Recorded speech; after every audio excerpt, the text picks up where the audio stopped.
Hello, guys, and welcome back to another episode of the show, Hidden Secrets in Books. And you guys know I bring about the best of the best guests to the show, the top 1% of guests to the show. Today's guest is a philosopher, counseling psychotherapist, certified mindset coach, NLP practitioner, clinical supervisor, trainer, hypnotherapist, and author. With a career spanning philosophy, psychology, and behavioral change, he brings a rare integrative approach that blends ancient philosophical thinking with modern therapeutic practice.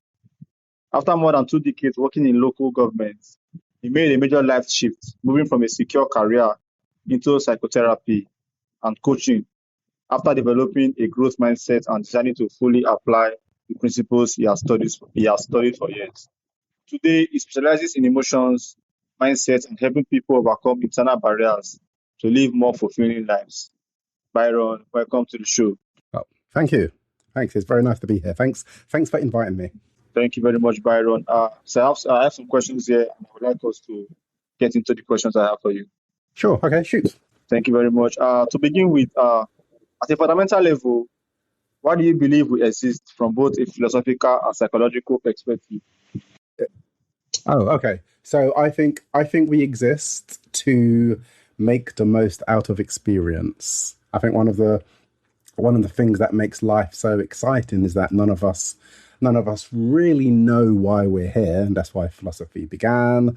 So people try to work out why we're here, and that was the basis of philosophical inquiry, and quite a few very exciting, important things emerged early on, like thousands of years ago. So current philosophy is fascinating because it does suggest some really interesting things. From a personal point of view, I think we exist to try to derive as much pleasure as possible in healthy and social ways. All right, thank you very much. So, how do you personally define purpose, and how can someone begin to discover theirs in a practical and grounded way? Sure. Okay. Well, I think the word purpose is quite loaded. I think purpose is whatever you say it is. And unfortunately, quite a few people think that they need to have purpose to have a fulfilling life, but having a fulfilling life is separate to anything else, including purpose. So maybe a more healthy version of purpose is to truly, fully understand how important life is. And then everything else on top of that will be a bonus, as opposed to someone not really realizing how important their life is and thinking that they need a purpose to bolster it, to give it meaning, because then that person is almost just chasing a dream. And unfortunately, that dream might be someone else's as well, because a lot of people's sense of purpose may not even be theirs. It might be their parents, it might be their friends, it might be implied things that they've seen from TV or films. But I think that would be a more sensible pursuit of purpose, just to try to fully understand, fully appreciate just how special life is. Thank you very much, Byron. So, in your experience, what is the biggest problem people face today when it comes to emotional well-being and mental health? Yeah, I think one of the biggest obstacles people face is the fact that their negative emotions are self-created. I do have a fairly unique view about why we have negative emotions, but I've researched this now, and it seems that our negative emotions are only our negative emotions exist because they are part of a now obsolete problem-solving mechanic we needed as babies. So a newborn baby is ideally in a state of equilibrium, so there aren't any problems of any kind. So they're in a state of equilibrium, balance, they're feeling comfortable. That means that they don't have any unmet needs. There aren't any problems. So there aren't any problems with the nutrition. There aren't any problems with temperature. They're not in pain of any kind. That's the ideal state. Now they only feel negative sensations when there's a problem of some kind, whether that problem is nutrition-based, pain-based, temperature based. And because the baby is unable to communicate those issues, the only thing they can do is cruelly express that there's something wrong and they're in a state of disequilibrium or balance or discomfort by feeling bad and then crying in the hope that someone comes along, tends to them, identify the need that's not being met, meet it, and that returns the baby to the ideal state of equilibrium, comfort again. So that's that's a process that's running automatically, and that's the best way that we can. That's the only real way we can get our needs met as newborn babies. Now, a near newborn baby has needs, but then starts to have desires, and to try to use that same process to get their desires met. But there's a very important difference between an unmet need and an unmet desire. When there's an unmet need, there's a naturally occurring bad sensation. So a baby doesn't have to do anything to feel cold except be in a cold environment. Their senses will reflect the cold environment and they'll cry. Someone will come along and make changes. Same with hunger. The baby doesn't have to do anything other than notice that it's hungry, notice the hunger sensations. Then that doesn't feel nice, it'll cry. Someone will come along and make changes. So there's a naturally occurring bad sensation when there's an unmet need. Because there isn't a naturally occurring bad sensation when there's an unmet desire, the baby has to create one. So that's the birth of bad emotions. And it's a shame that people don't see this. And because we haven't seen this, we are continuing to have those bad emotions and attribute other reasons for them. But I think that's the reason why adults have bad emotions now, that we are still running now obsolete problem solving mechanic that we needed as babies, because we couldn't communicate our unmet needs and unmet desires in any other way. Thank you very much, Byron. So, anxiety is one of the most common issues people bring to therapy. Why do you think it has become so prevalent in modern life? I think anxiety is so prevalent. It is, yeah. As you just said, it's still the number one presenting issue for therapists or clients that clients bring to therapy. I think it's so prevalent because one of the most important jobs our brains have is to keep us safe, and the brain would rather overprotect than underprotect.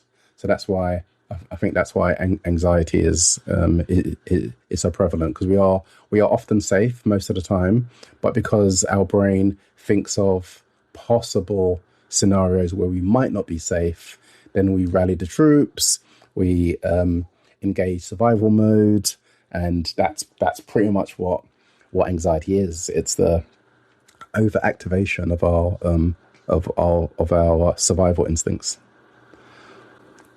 Thank you very much for that wonderful answer. So, from your perspective, why do we experience negative emotions at all? What function do they serve?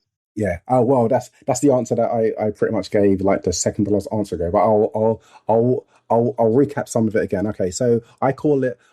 I have an idea called the genie lamp hypothesis. So the genie lamp hypothesis explains why we have negative emotions. So as I explained, a near newborn baby starts to have desires, and they use the same unmet needs process to get their desires met. But there isn't a naturally occurring bad sensation when there's an unmet desire. So it's almost like someone gives us a genie lamp and says, if you have a wish that's not being met, just rub the lamp, and it's rubbing of the lamp that creates the sense of discomfort, the bad emotion itself. A genie appears. The genie in this case is the caregiver, so mom, dad, whoever. And at this stage, the genie is ultra reliable, because I'm talking about a baby when it's only three months old. So any wish a person has when they're 3 months can be granted immediately. Like we just want to be picked up or put down, or something given to us, something taken away. So our wishes are infinitely grantable. But the older we get, the more complicated our wishes become. Maybe the more unrealistic our wishes become, because as kids we might want to kind of stay out all night or not go to school. And so our genies, our caregivers, become less reliable, but we still rub the lamp with the same intensity. And there's a point where the genie moves out altogether. Like they are no longer in the lamp. It's a broken lamp, but we still rub it, which means we get the discomfort, but we don't get our wishes met. So I think all of our negative emotions are a reflection of an unmet wish. And I know that might be quite hard for some people to accept, but I've researched this. I've conducted research. Even though I discovered this idea around 32 years ago, I did research about a year ago, and yeah, the findings were conclusive. Every other theory that tried to explain why negative emotions were disproved conclusively. All of the other more plausible sounding theories only exist because we are making a mistake with correlation and not causation. So, for example, someone might say, "Well, our bad emotions are useful." Let's focus on anger. Someone might say, "Well, anger is useful. If someone's doing something you don't like, if you respond with anger, that person might stop." And that's true. They might stop. At the same time, if someone's doing something you don't like, if you respond with anger, they could respond with more anger. So in that scenario, you haven't made a situation, but you haven't resolved a situation. You've just made it worse. So although anger can be useful sometimes, I think the more effective way to resolve those issues is to negotiate a behavior change as opposed to trying to fight fire with fire. And so I used to think this theory was true, the function theory, as in our negative emotions do have a function. I used to think this theory was true only for one emotion in one specific circumstance. I thought it was true for the emotion of fear in the circumstance of your life being in danger. If your life's in danger and you're frightened, you're going to access adrenaline, and you can use that adrenaline to run faster or fight harder. But during the course of my research, I learned that even in that scenario, your fear isn't helping you, and the fight, flight, and freeze response kicks in before the emotional response. So they are on two different systems. Survival mode is on the autonomic nervous system.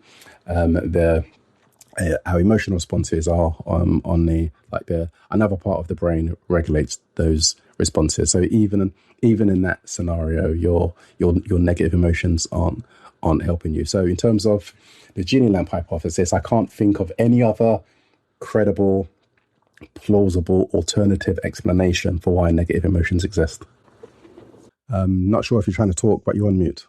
Oh, there you All right. Thank you very much, Byron. That's all right. So, how can people begin to get more out of life without necessarily changing their external circumstances? Yeah, so they can get more out of life just by changing their thought patterns, by changing their mindset. I mean, I would do a bit of foundation work. So I would maybe refer people to the Stoicist philosophy. Stoicism, one of the early Greek philosophies, one of the fundamental principles or underlying principles is the idea that our attitude is more important than our circumstance. And I often talk about two Stoicist philosophers that almost prove this point. There's Marcus Aurelius.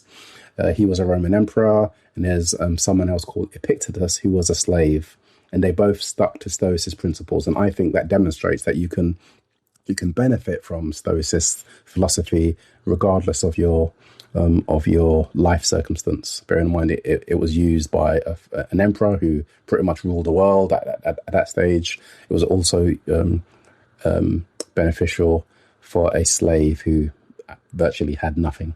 And they were just, I don't know, beaten maybe on a daily basis, but they were still able to maintain a healthy attitude because of the Stoicist beliefs that they held. Thank you very much, Byron. So, what do you think the human mind tends to focus on one negative thing, even when there are many positive experiences present? Okay, that's called negativity bias. So if you did like 10 shows and you got feedback from 10 people and 9 people gave you good feedback and 1 person gave you negative feedback, you would be likely to focus on the 1 negative rather than the 9 positive. And that's because there isn't a problem with the 9 positive. We tend to focus on problems. And so the 9 positive feedbacks, there's nothing there that needs fixing. So with the 1 negative feedback, that's the one that needs fixing. You want the world to change. And so then that's when you rub the genie lamp, because that used to be an effective way of altering reality. And of course, that's not going to work. It's not as if rubbing the lamp or self-inducing negative emotions. It's not as if that's going to turn that bad review into a good review. it's just something that we just have to accept. Sometimes things aren't going to go our way, and that's fine. Thank you very much, Byron. So here is my final question for you. What are some practical ways people can learn to think more rationally and respond rather than reacting emotionally? Yeah. Oh, well, first of all, I think it's a common misconception to separate emotions from like rationality and logic. Like people often say, well, people are either logical or emotional. That's untrue. Everyone is both. Every single emotion anyone feels, there is a strict logical reason to feel that emotion. Otherwise, you'd feel another emotion that better fit the situation. So maybe sometimes it's a case of just trying to understand what the hidden logic or what the logic is behind any any negative feeling. But I would just say that it's good to just remind yourself that that negative emotion is coming from inside, and you can just think about Stoicism principles that will help you bolster a more rational mindset, and your emotions will then just follow. Thank you very much, Byron. Today with our guest, Byron, we explore the nature of thoughts, emotion, purpose, and the human condition, from anxiety and negative thinking to meaning and self-understanding. One theme was clear. Much of human struggle is not external, but rooted in how we interpret and relate to our own experience. So, Byron, before you go, where can my audience connect with you? Okay, well, yeah, they can visit my website, which is just myname.com. So Byron Athene, BYRONATHENE.com. They'll be able to see the services I offer. There's a contact email, so feel free to anyone's free to just reach out to me to ask any questions, even just to say hello. I've also just written a book called Find Your Path to Resilience, published in December.